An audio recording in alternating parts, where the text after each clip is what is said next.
Olá, eu sou Fabrício Correia e você está sintonizado no programa Conversa de Bastidores, agora na Jovem Pan. E nessa estreia do nosso programa, eu tenho a honra de receber o prefeito de uma das maiores cidades do estado de São Paulo, do Brasil e da América Latina, Anderson Farias, prefeito de São José dos Campos. Seja muito bem-vindo aos nossos estúdios aqui na TV Jovem Pan. Obrigado, eu que agradeço, que honra eu estrear aqui esse programa, sucesso, isso com certeza terá esse programa, mas também uma honra minha estar aqui hoje. O Anderson, eu começo esse programa celebrando o momento histórico que São José está vivendo nesse momento, mais de 200 mil carteiras assinadas, né, emprego formal na cidade. Quais são as principais políticas públicas hoje implementadas pela Prefeitura no estímulo ao trabalho e à geração de renda? O maior programa social que uma cidade pode ter, e São José dos Campos tem, é a geração de emprego e renda. Primeiro, você tem uma cidade com planejamento, um plano diretor adequado, uma lei de zonamento adequada, que dê segurança jurídica, certo, para as empresas se instalarem, investimentos na infraestrutura da cidade, seja na mobilidade, seja na rede de saúde pública, na educação, que é a minha prioridade, certo, em todas as áreas. E você faz com que a cidade seja, né, ela consiga ser um polo de atração, né, ela seja atraente para novos investimentos. É uma cidade que se preocupa com o ESG, com as ODS, é uma cidade inteligente, resiliente, sustentável. Então a gente tem todas as ações e programas que hoje o empreendedor que quer investir, Fabrício, ele vai olhar para todas essas questões, ele vai colocar o dinheiro, né, seja para ampliar uma empresa que aqui já está, ou seja para trazer novos negócios. E nós fazemos uma política também uma política de exterior.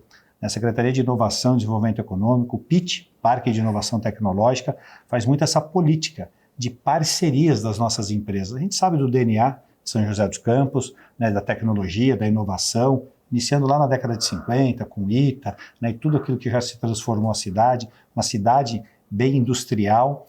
Nós estamos indo na contramão, por exemplo, do país, que está se desindustrializando. Sim. E São José dos Campos gerando emprego na indústria. Como eu disse na pergunta, né, nós estamos falando de vagas de empregos formais. Sem contar, né, as microempresas individuais e a cidade se fortalecendo cada vez mais na prestação de serviços. Né? O ano passado, por 2 meses, a cidade, em 2023, por 2 meses, nós tivemos o maior número de empregos na indústria. Por 2 meses tivemos também em janeiro e março do começo do ano a construção civil. A construção civil ela responde muito rápido, ela gera um emprego muito rápido. E quando a gente fala na construção, erguer um prédio. Depois do prédio pronto, você ainda tem serviços. Né? Serviços de móveis planejados, decoração, gesso, teto, você tem serviços, né, naquela finalização. Então, isso daí você gera a economia. Nós temos aqui muitos incentivos do ponto de vista, por exemplo, qualificação de mão de obra, Fabrício. 2023 foram 32 mil vagas de qualificação de mão de obra gratuita, através do SENAC, do CEPAS, do SENAI, do SEBRAE, que são os nossos parceiros que nós contratamos. Então, a gente forma uma mão de obra. Ficamos olhando para o mercado no futuro. É um observatório, né? A cidade ela estabeleceu uma política pública, né, de observação às tendências e principalmente às oportunidades que São José, né, almeja estar à frente, porque é uma cidade de vanguarda. Né? Nós estamos falando aqui de uma cidade inteligente, resiliente e sustentável, que fomos recertificados durante a sua gestão. E estamos sendo, nesse exato momento, recertificados novamente, que ela é anualmente a recertificação. Né? Então, é uma cidade que tem que ser São José dos Campos é uma cidade de oportunidade. E para que a gente possa ser uma cidade de oportunidade, a gente tem que ter a nossa mão de obra qualificada, as nossas crianças e adolescentes bem formados. Eu tenho visto, assim, como observador e partícipe desse movimento, né, a sua preocupação, Anderson, né, com a transformação social que a educação e que o esporte promove. Né? Você tem, inclusive, ampliado a rede de educação municipal para o ensino integral, obviamente que não em todas as escolas, mas com um segundo turno com atividades complementares, sejam elas de cultura e esporte. Né? Isso tem feito a diferença. Tem feito. Aqui nós temos uma educação de tempo integral, que é o prédio físico. A criança entra de manhã e sai à tarde. Quantos anos vamos levar para ter uma estrutura para que todas as crianças possam ficar em tempo integral dentro desse prédio? Então, aqui em São José, o que nós fizemos? A educação de tempo integral. Então ele vai de manhã na escola, no contraturno, às vezes dentro da própria escola ou numa casa de cultura, no polo esportivo, ele faz esportes no contraturno, faz atividades culturais, dança, música, teatro. Então, a gente tem várias atividades. Hoje são quase 20 mil alunos, por exemplo, em atividades esportivas e quase 5 mil alunos em atividades culturais. Eu acredito na educação como um eixo principal para a mudança do futuro, na formação dos nossos jovens, que é o nosso futuro, mas junto e ao lado da cultura e do esportes. O esportes traz muita característica de você dar que essa criança desenvolva como que ela vive, né, na competição, como é que ela respeita os seus adversários, como que ela tem a questão de viver em coletivo. Então isso é muito importante. A disciplina, por exemplo, você pega as artes marciais, dá muito essa questão de disciplina. Então a gente tem a educação, que a gente fala do ensino, conhecimento com os nossos educadores, cultura e esportes. Então tudo isso junto a gente consegue formar bons cidadãos e pessoas que serão protagonistas das suas próprias vidas. Elas serão o que elas quiserem ser e vão fazer muito bem. Então é isso que a gente leva até no empreendedorismo. Esse é o conceito do empreendedorismo em nossas escolas. Não, eu vejo, Anderson, e até quero, você no início, quando você assumiu o governo, né, com a renúncia do prefeito Felício Ramute, você deu uma declaração que esse governo não teria a sua cara, né, que seria um governo de continuidade do Felício Ramute. Mas eu já vejo, obviamente, que numa escala de expansão, muitas ações implantadas pelo Ramute e que você, com toda a sua expertise de mais de 20 anos no exercício da vida pública, trouxe e dentro dessa adaptabilidade necessária para que a gente cresça ainda mais. Eu até faço um preâmbulo que eu vejo você, embora o Felício tenha essa condição, né, do desenvolvimento econômico com o desenvolvimento social, eu vejo você muito mais preocupado que esse desenvolvimento econômico realmente transforme a vida das pessoas e gere mais desenvolvimento social. Eu estou enganado? Não, você está com toda a razão, é isso mesmo. Eu vejo que, como a gente transforma, né? Você imagina dando oportunidade para os nossos jovens, né? Ele vai transformar a vida da família dele. Ele, de repente, vai ter, o que eu quero que ele tenha, uma oportunidade que às vezes os seus pais não tiveram, né? Então tem que ter oportunidade, nós temos que ter o cuidado, o olhar. Eu digo que, tendo essa atenção hoje, tendo a educação como prioridade, a gente vai melhorar a segurança da nossa segurança da cidade, vai melhorar a desigualdade social, certo? Nós vamos ter pessoas muito melhores, bons eleitores, né? Pessoas muito mais preocupadas com a sua cidade, de participarem das políticas públicas. Isso tem que ter, as pessoas participarem da política pública, do que acontece na sua cidade, de cobrar. Então, a gente terá, né, melhores cidadãos. Então, é isso que eu espero, é isso que queremos formar. Isso a gente precisa ter o quê? Bons prédios na escola? Só o prédio? Né? Um bom prédio não faz com que a criança possa ficar mais inteligente, mas um prédio muito ruim pode atrapalhar no desenvolvimento dela. Mas um bom prédio com bons educadores, bons profissionais, professores bem formados, uma equipe multidisciplinar, isso com certeza faz a diferença na vida das crianças. Nós vamos para um rápido intervalo comercial e eu volto em seguida com o nosso Conversa de Bastidores aqui na Jovem Pan, que recebe hoje o prefeito de São José dos Campos, Anderson Farias.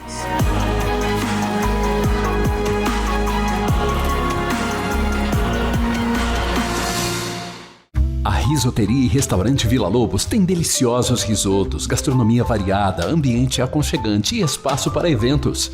Risoteria e Restaurante Vila Lobos. Sucesso há mais de 10 anos em São José, agora também em Campos do Jordão.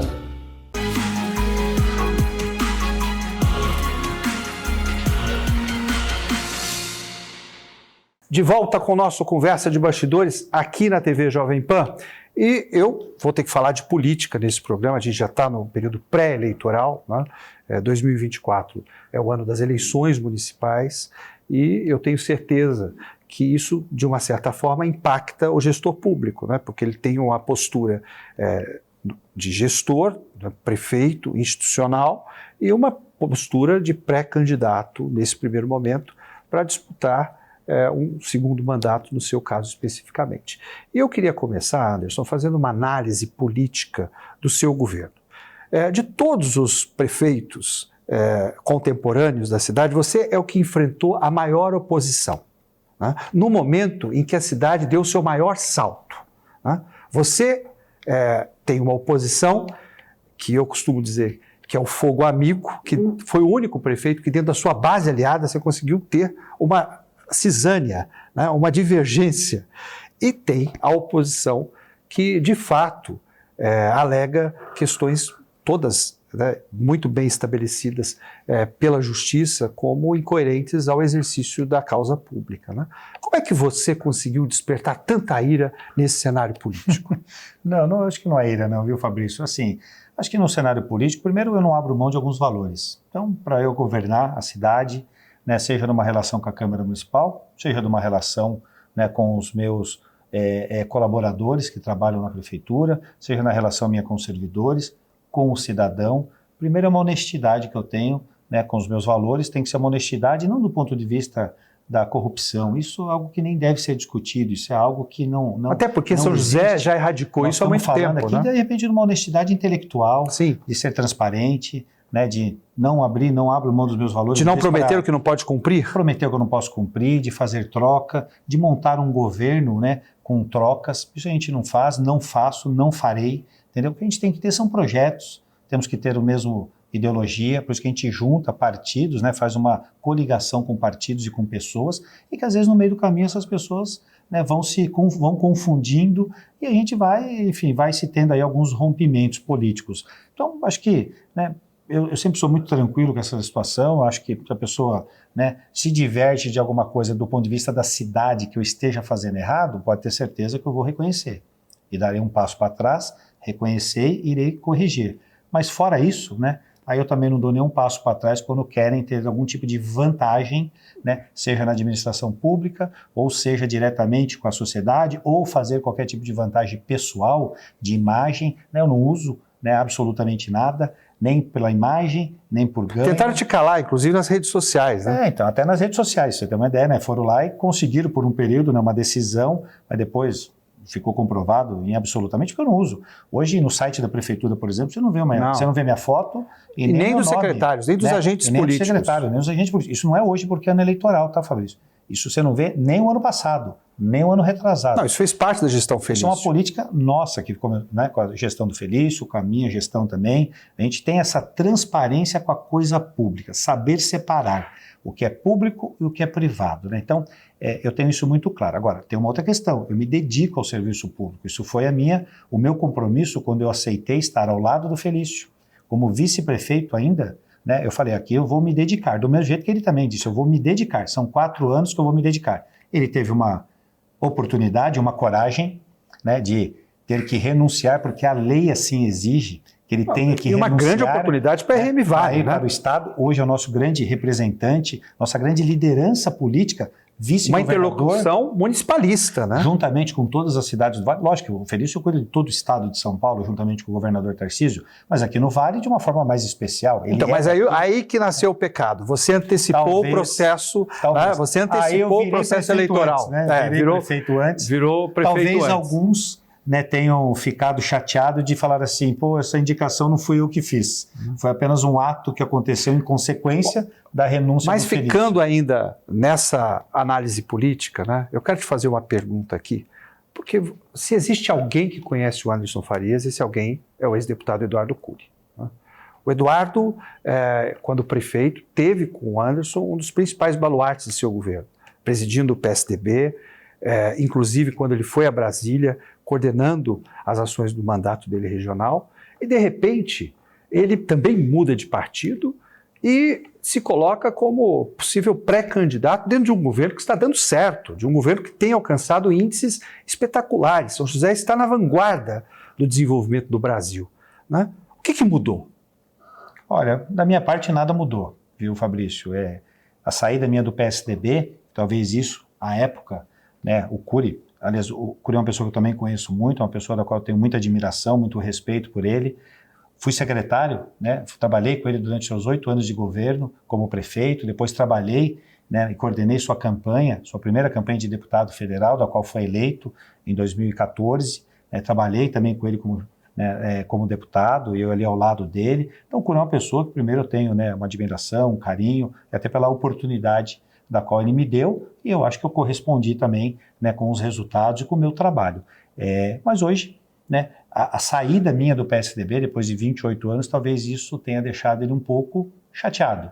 Que hoje ele enxerga que realmente o PSDB, né, eu sempre disse, o Felício também sempre disse, não fui eu que saí do PSDB, foi o PSDB que saiu de nós, né, por várias questões, por várias mudanças, seja com Dória, né, nós começamos já a ter uma certa divergência, por exemplo, eu e o Felício apoiamos o Eduardo Leite dentro do PSDB em suas prévias, né? Aqui eu tinha um outro grupo que apoiava o próprio Dória, porque nós tivemos muitos problemas com o Dória. Aliás, o Dória, eu acho que foi o ex-governador Dória, dentro do partido, ele foi uma pessoa que desagregou muito, né? O partido. Mas, enfim, mas eu não saí de lá por causa dele, saí por uma decisão minha, da qual realmente eu já não me sentia mais confortável no partido, no PSDB. E saí. Isso talvez possa ser algo que o Cury, né, à época, tenha ficado chateado, e que eu acredito que ficou chateado, até pela nossa saída. Foi uma saída conversada, não foi nada escondido, não, muito pelo contrário, nada escondido, nada feito às pressas, tudo muito pensado, conversado com o próprio Cury, com o próprio Emanuel, mesmo ele não estando, né, não estava afiliado ao partido à época, mas ele sempre foi uma pessoa também que a gente sempre respeitou muito. Aliás, o Emanuel também sempre nos respeitou, do ponto de vista de não se meter, né, de não atrapalhar, eles sempre tiveram esse cuidado, né, e a gente também sempre respeitou ele. Então nós tivemos toda essa conversa, mas foi uma opção, né, da qual nós tivemos. Hoje, 2 anos depois, acho que o Cury teve essa mesma, né, pelo que eu percebo, por as próprias declarações dele, percebo que ele também está com essa mesma visão, vendo que o PSDB entrou em uma rota, né, de realmente, infelizmente, de se tornar um partido menor ainda, né, perdendo todos os seus representantes, perdendo seus senadores, perdendo seus deputados federais, representantes, tendo dificuldade para se montar chapa, prefeito, enfim, e o Cury teve essa, né, acredito eu, por isso que ele mudou de partido, do PSDB o PL. De repente, dentro de uma oportunidade, da qual ele enxerga hoje, em ser um pré-candidato a prefeito, né, eu acho que, né, se estivéssemos juntos, acredito que os valores que nós defendemos são até iguais e parecidos. Aliás, eu vim da mesma escola da qual ele veio, né? Uhum. Quando a gente fala do Emanuel, eu trabalhei com o Emanuel Fernandes também, né, e tenho esses valores da questão da política, da coisa pública, né, dos valores da qual levo, da minha dedicação, da minha austeridade com os recursos públicos, com o dinheiro das pessoas. Quando a gente fala prefeitura, gastos são dinheiro, recursos do cidadão, das pessoas que acordam cedo, dormem tarde, pagam seus impostos, né? Principalmente aqueles que são registrados em carteira, aqueles que pagam mais imposto ainda, microempreendedores, empreendedores, empresários, que pagam também uma carga tributária alta. Então, assim, a gente também tem que ter responsabilidade com os investimentos. Meu papel é ter prioridade nos investimentos. Então, eu acredito que não sei o que mudou. Da minha parte, nada mudou do ponto de vista da minha pessoa, do que eu penso, daquilo que eu defendo, né? Isso é o que eu pratico também todos os dias. Que são os valores do grupo que vocês participaram. Sim. Né? Ô Anderson, eu tenho visto que há um movimento do seu governo para que São José dos Campos se torne, né, um espaço global para o desenvolvimento de novas tecnologias. O caminho é esse? O caminho é esse, não tenho dúvida disso. Hoje São José dos Campos, a cidade de São José dos Campos, né, o ecossistema que nós temos aqui na cidade, né, o Parque Tecnológico, o PIT, por exemplo, é um grande celeiro de formação de pessoas com altas habilidades. O ITA, com as formações, né, de ser uma escola, né, que a gente pioneira, sabe né? Da pioneira e da questão principalmente da formação né, de pessoas ali com altas habilidades.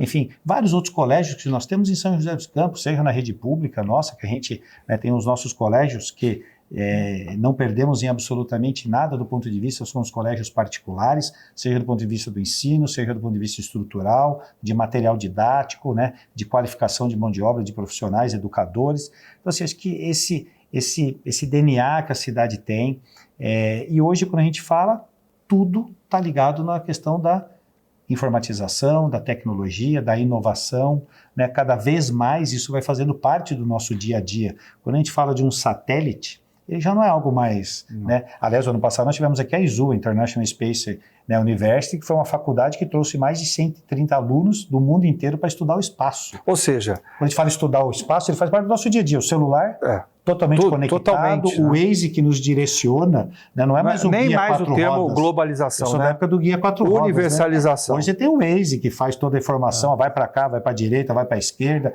o semáforo conectado hoje com satélite, quer dizer, você tem hoje muitas informações para você poder fazer a gestão. Ou seja, né, o desenvolvimento dia a dia. tecnológico da cidade é um caminho irrefreável. Com certeza, não tenho dúvida. Nós vamos para um quadro agora chamado Vai e Vem, onde eu faço uma pergunta direta e você me responde de forma afirmativa em poucas Perfeito. palavras. Meu primeiro dia como prefeito foi... Emocionante. Com a minha mãe, com a minha esposa e com as minhas 2 filhas ao meu lado e o meu filho por telefone e por vídeo. Esse foi quando eu coloquei o pé na prefeitura, no meu primeiro dia. Minha maior inspiração. Minha mãe e meu pai são os casal ali que me inspiraram muito. Meu livro de cabeceira. A Bíblia, Família representa tudo. a São José que eu quero ajudar a construir para 2030. Uma São José próspera e uma São José de paz. Esse foi o nosso Conversa de Bastidores, agora na Jovem Pan. Os bastidores da política você confere aqui, às terças e quintas, logo após os Pingos dos Is. Até o nosso próximo programa.